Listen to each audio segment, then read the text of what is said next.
Part 47. അതും തന്നെ പറയുന്നു. ബാക്ക്ഗ്രൗണ്ടിൽ ഒരുപാട് ശബ്ദമുണ്ട്, മഴ നന്നായിട്ട് പെയ്യുന്നുണ്ട്. അപ്പോൾ അതിൻ്റെതായ ഒരു പ്രശ്നം വീഡിയോക്ക് ഉണ്ടായി എന്ന് വരാം. കാരണം കണ്ടു വളർന്നത് അതല്ലേ അമ്മ. ഭർത്താവിനെ പേടിച്ച് വെറുതെ ഒളിച്ചോടി വന്നതല്ല, കൂടെ ഒരു കാമുകനും ഉണ്ടായിട്ടുണ്ട്. അത് ഇവരുടെ അച്ഛൻ പറഞ്ഞത് സത്യം തന്നെയാണ്. അവരുടെ ഇടയിൽ അമ്മക്ക് എന്തോ ഒരു ബന്ധം ഉണ്ടെന്ന് അറിഞ്ഞതുകൊണ്ട് തന്നെയാണ് കാശിയുടെ അച്ഛൻ വലിയൊരു സംശയരോഗിയാകുന്നത്. ഈ കാശിയേശനെ കാണാൻ എന്ന് പറഞ്ഞ് പോകുന്നത് അയാളുടെ അടുത്തേക്ക് തന്നെയാണ്. അയാളുടെ വീടാണ് സീതപുരത്തുള്ളത്. അയാളുടെ വീടാണ്, സ്ഥലമാണ്, നെൽപ്പാടമാണ് അവിടെ ഉള്ളതെല്ലാം. അല്ലാതെ പെട്ടെന്ന് ഒരു സുപ്രഭാതത്തിൽ മകനെ കൊണ്ട് പെട്ടെന്ന് ഒളിച്ചോടി വന്ന് താനിച്ചുണ്ടാക്കിയതൊന്നുമല്ല അതൊന്നും. എന്തുകൊണ്ടാണ് ഒളിച്ചോടിപ്പോയപ്പോൾ കാശിയേശനെ കൂടെ കൂട്ടിയതെന്ന് ചിന്തിച്ചിട്ട് എനിക്ക് മനസ്സിലായത്, പെട്ടെന്ന് ഒരാളെ ഞങ്ങളുടെ നാട്ടിലേക്ക് കൊണ്ടുപോകുമ്പോൾ പല ചോദ്യങ്ങളും തരും. അതില്ലാതാക്കാൻ ഭാര്യയും കുഞ്ഞും എന്ന പരിഗണനയ്ക്ക് വേണ്ടി, കുഞ്ഞുണ്ടെന്ന പരിഗണന കിട്ടാൻ വേണ്ടി മാത്രം. പിന്നെ അവരുടെ അമ്മ പറഞ്ഞില്ലേ, കുഞ്ഞായിരുന്നപ്പോൾ കാശിയെ ഉപദ്രവിച്ചിരുന്ന കഥ. അതിൽ വില്ലൻ അച്ഛനായിരുന്നു. പക്ഷേ ശരിക്കുമുള്ള വില്ലൻ ഇവരുടെ അമ്മ തന്നെയാണ്. ഇവരുടെ അമ്മ നിങ്ങളുടെ അച്ഛനോടുള്ള ദേഷ്യം നിങ്ങളോട് തീർത്തതാ. പിന്നെ ഈ പറയുന്ന കാശിയേശനൊക്കെ ചെറുപ്പത്ത് ഇവർ ഒരുപാട് വേദനിപ്പിച്ച് തന്നെയാണ് വളർത്തിയത്. അതും അമ്മയുടെ കാമുകൻ്റെ പോലെ തോന്നിവാസം പഠിപ്പിച്ചുകൊണ്ട്. ആ കാമുകൻ രോഗമെന്ന് മരിച്ച ശേഷമാണ് ഇവരൊന്ന് ഒതുങ്ങി സ്വഭാവം നന്നാക്കാൻ ശ്രമിച്ചത്. കാരണം പിന്നീട് മകൻ്റെ കീഴിലാണല്ലോ. അതുകൊണ്ട് മാത്രം മകൻ അവർ പറഞ്ഞാൽ കേൾക്കുന്നെന്ന് അവർക്ക് നന്നായി അറിയാം. പിന്നെ ഒരു കാര്യം കൂടെ കേട്ടോ, രണ്ട് കാശിമാർ തമ്മിൽ മാറി നിന്നതെല്ലാം അവർക്ക് നന്നായി അറിയാം. എന്തിന് എന്നെ നശിപ്പിച്ചത് വരെ. അതെല്ലാം അറിഞ്ഞുകൊണ്ട് തന്നെയാണ് അന്ന് കാശിനാഥൻ്റെ മുമ്പിലും ഇപ്പോൾ ഈ വീട്ടുകാരുടെ മുമ്പിലും നാടകം കളിക്കുന്നത്. ഈ കാശിയേശൻ പറയുന്നത് കേട്ട് ചെയ്യുന്ന ഒരു യന്ത്രം മാത്രമാണ് അവർ. അതെല്ലാം പറഞ്ഞ് ഗൗരിയൊന്ന് നിർത്തിയതും ഇപ്പോഴും അവർ അന്തിച്ചു നിൽക്കുകയാണ്. ഗൗരി ശ്രീയുടെ കയ്യിൽ പിടിച്ചു. ക്ഷമിക്ക് ശ്രീ, ഇത്രയും നാളും നിന്നെ വേദനിപ്പിച്ചു അകറ്റി നിർത്തിയത്. നീ ഇതെല്ലാം അറിഞ്ഞാൽ തകർന്നു പോകും. എന്നെ നീ അത്രയും സ്നേഹിക്കുന്നുണ്ടെന്ന് എനിക്കറിയാം. ഇങ്ങനെയെല്ലാം ഒരു ദിവസം നടക്കുമെന്ന് എനിക്ക് ആദ്യമേ അറിയാം. അതിനു വേണ്ടിയാണ് നിന്നെ ആദ്യം തന്നെ ഞാൻ അകറ്റി നിർത്തിയത്. കാരണം നിർത്തിയാൽ നീ വെറുത്തോളും എന്ന് ഞാൻ വിചാരിച്ചു. പക്ഷേ നിനക്കതിന് കഴിഞ്ഞില്ല. അതുമല്ല, അന്ന് ആ ടെറസിൽ നിന്നോട് ഭയക്ക് കൂടിയത് ആ കാശിയേശൻ അവിടെ പാളി നോക്കുന്നത് കണ്ടിട്ടാണ്. അവൻ ഞാനും നീയും തമ്മിൽ പിരിയാൻ വേണ്ടി ചേച്ചിയെ കൊല്ലാൻ കാരണം നീയാണെന്ന് വരെ കഥ എൻ്റെ മുമ്പിൽ ഇറക്കി. ഞാനത് വിശ്വസിച്ച പോലെ ചിന്തിച്ചു, അഭിനയിച്ചു. അതിനെല്ലാം അവൻ വിജയിച്ചു എന്ന് അവൻ വിചാരിക്കട്ടെ എന്ന് ഞാനും വിചാരിച്ചു. ഗൗരി അത്രയും പറഞ്ഞു നിർത്തുമ്പോൾ ശ്രീ പൊട്ടിക്കരഞ്ഞുകൊണ്ട് അവളെ കെട്ടിപ്പിടിച്ചു. നിന്റെ ഉള്ളിൽ ഇങ്ങനൊരു വേദന ഉള്ളത് ഒരിക്കൽ പോലും ഞാൻ ചോദിച്ചിട്ടില്ല, അറിഞ്ഞിട്ടില്ല. അന്ന് ആ കണ്ടതെല്ലാമാണ് നിന്റെ ജീവിതമെന്നും എല്ലാം കൊണ്ടും നീ സന്തോഷവതിയാണെന്നും ഞാൻ വിചാരിച്ചു. പക്ഷേ ഇങ്ങനൊരു സങ്കടം ഉള്ളിലുണ്ടെന്ന് എനിക്ക് മനസ്സിലായതേയില്ല. എന്താ നിന്നോട് പറയേണ്ടതെന്ന് അറിയില്ല.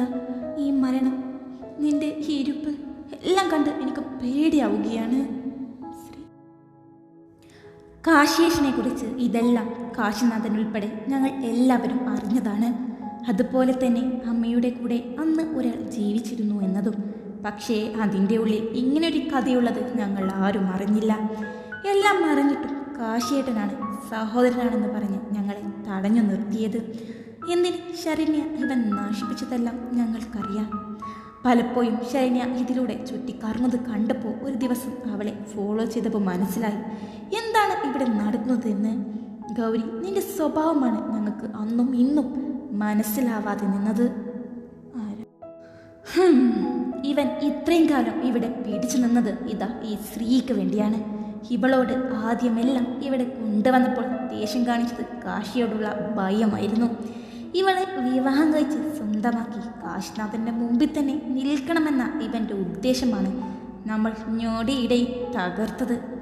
ഇന്ന് തന്നെ നിങ്ങൾക്കെല്ലാം മനസ്സിലായെന്ന് അറിഞ്ഞ് പെട്ടെന്ന് നാടുവിടാനുള്ള പ്ലാനാണ്. പോകുന്നതിന് മുമ്പ് ഇവിടെ മറ്റും ആരുമില്ലാത്തത് കൊണ്ടും ശ്രീയെ തേടി അവൻ വരുമെന്ന് അറിയാവുന്നത് കൊണ്ടാണ് ആദ്യം തന്നെ ഈ മുറിയിൽ കയറി ഞാൻ ഒളിച്ചിരുന്നത്. എന്തിനാ ഗൗരി ഇവനെ കൊന്നത്? വേണ്ടായിരുന്നു. എനിക്കിനി വരാൻ പോകുന്നതെല്ലാം ആലോചിച്ച് പേടിയാകുന്നു.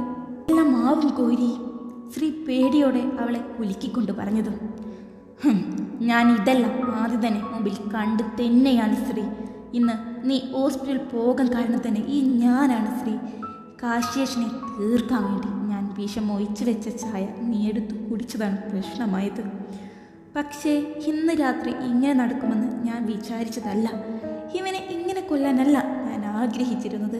പക്ഷേ നിന്റെ അടുത്തേക്ക് വരുന്നത് കണ്ടപ്പോൾ എൻ്റെ മനസ്സ് തന്നെ എനിക്ക് കൈവിട്ടു പോയി. ആ ദേഷ്യത്തിൽ എന്തൊക്കെയോ ചെയ്തു പ്രവർത്തിച്ചു. പോലീസിനെ അറിയിക്കണം. ഞാൻ ജയിലിൽ പോകാൻ തയ്യാറായി നിൽപ്പാണ്. ഗൗരിയുടെ സംസാരത്തിലെല്ലാം ഒരു ഉറച്ച തീരുമാനമുണ്ടായിരുന്നു. എന്തൊക്കെയാ ഗൗരി നീ പറയുന്നേ? വേണ്ട ഗൗരി, കേസൊന്നും വേണ്ട. നീ എൻ്റെ സഹോദരിയായി ഇവിടെ വേണം ഗൗരി. ഗൗരിയുടെ കൈ പിടിച്ചുകൊണ്ട് പറഞ്ഞതും. ഇല്ല ശ്രീ, ഇനി അതൊന്നും വേണ്ട. ഞാൻ ജയിലിലേക്ക് പോകുക തന്നെ ചെയ്യും. താൻ നാട്ടുപുറം ആയതുകൊണ്ട് കേസും പറഞ്ഞ് എങ്ങോട്ടും ഓടി നടക്കാത്തതിനാലും കാശ് നശിപ്പിച്ച ഒരുപാട് പെൺകുട്ടികളുണ്ട്, കുടുംബങ്ങളുണ്ട്. അവൻ്റെ ധൈര്യത്തിന് മുമ്പിൽ ഏത് വീട്ടുകാരും ഭയന്നിട്ടേ ഉള്ളൂ. പക്ഷേ അവർക്കെല്ലാം ഞാൻ നീതി വാങ്ങിച്ചു നൽകും. അവർ സന്തോഷിക്കട്ടെ. എൻ്റെ സ്വപ്നം, ആഗ്രഹങ്ങൾ എല്ലാം എന്നോ പോയതാണ്. ഞാൻ ഇതുവരെ ജീവിച്ചു വന്നത് ഇവനെ തേടിയാണ്. ഞാൻ ഇവിടെ നിന്നും പോയാലും നീ സന്തോഷത്തോടെ ഇരിക്കണം. കുഞ്ഞുവാവ് നിൻ്റെ ഉള്ളിൽ ഉണ്ടെന്ന് മറക്കണ്ട. എന്നെങ്കിലും ഒരിക്കൽ ഞാൻ വരും. അന്ന് നീ സന്തോഷത്തോടെ ഇരിക്കുന്നത് എനിക്ക് കണ്ടാൽ മതി. എനിക്ക് ഇനിയൊരു ലൈഫ് ഉണ്ടാകാൻ ആഗ്രഹമില്ല. ഞാൻ വന്ന ഉദ്ദേശം ഇപ്പോൾ കഴിഞ്ഞിരിക്കുന്നു. ഗൗരി, വേണ്ട ഗൗരി, നീ പോകരുത്. അതെ, ഇത് ഞാൻ ഏറ്റെടുത്തോളാം. വേണ്ട, ഞാൻ തന്നെയാണ് ഇത് ചെയ്തത്. ഇനി എന്നോട് ഇതിനെക്കുറിച്ചൊന്നും പറയുകയും വേണ്ട. ഞാൻ തീരുമാനിച്ചു കഴിഞ്ഞു എല്ലാം. അവളുടെ ഉറച്ച ശബ്ദത്തിന് മുമ്പിൽ ഇവർക്ക് വാക്കുകൾ ഇല്ലായിരുന്നു. ശ്രീ, അപ്പാവോടും അമ്മാവോടും നീ എല്ലാം പറയണം. ഞങ്ങളുടെ അരവിന്ദിനെയാണ് നീ നിന്റെ നല്ല മനസ്സുകൊണ്ട് വഴിയിൽ നിന്നും ബോധമറിഞ്ഞു നിൽക്കുന്ന ഒരാളെ കണ്ടിട്ടും സഹായിച്ചു അവിടെ വരെ എത്തിച്ചത്.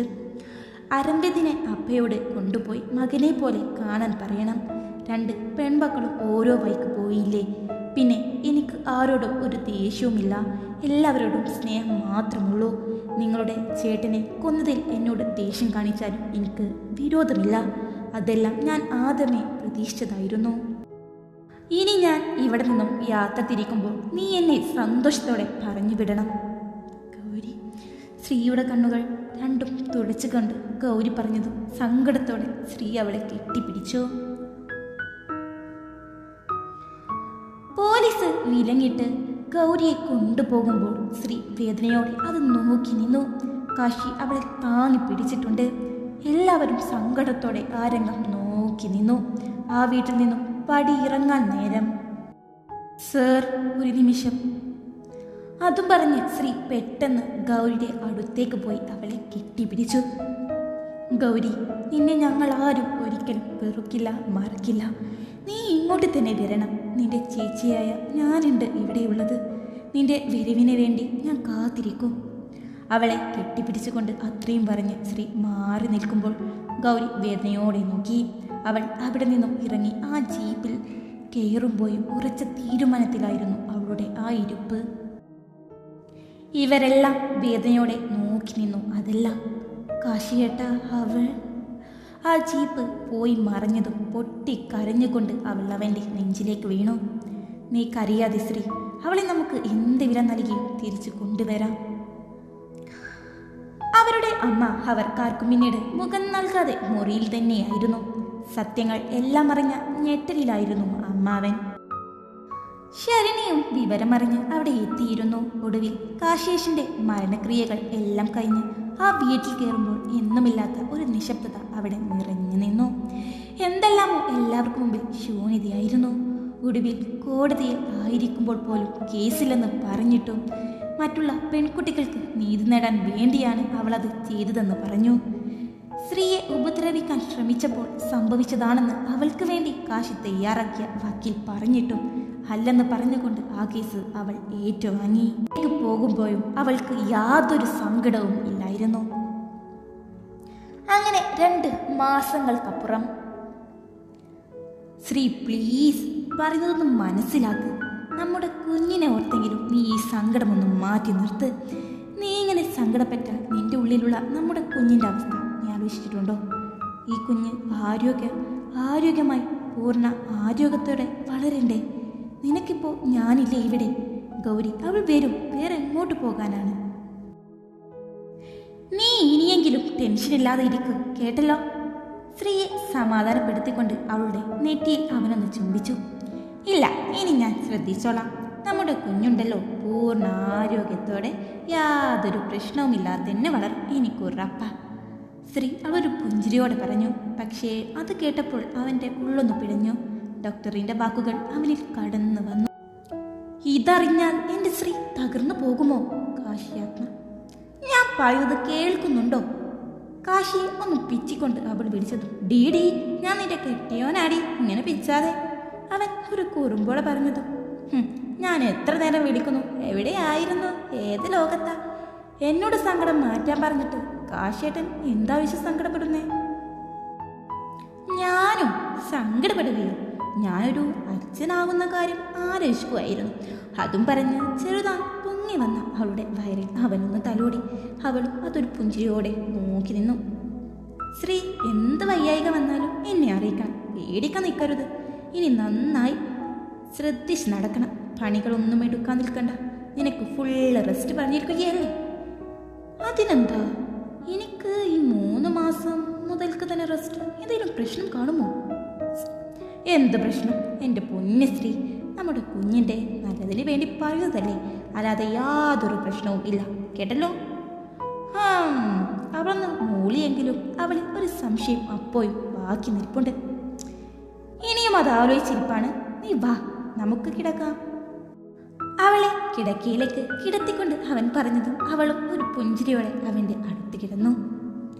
അവൻ്റെ ഉള്ളം പിടയുമായിരുന്നു അപ്പോൾ.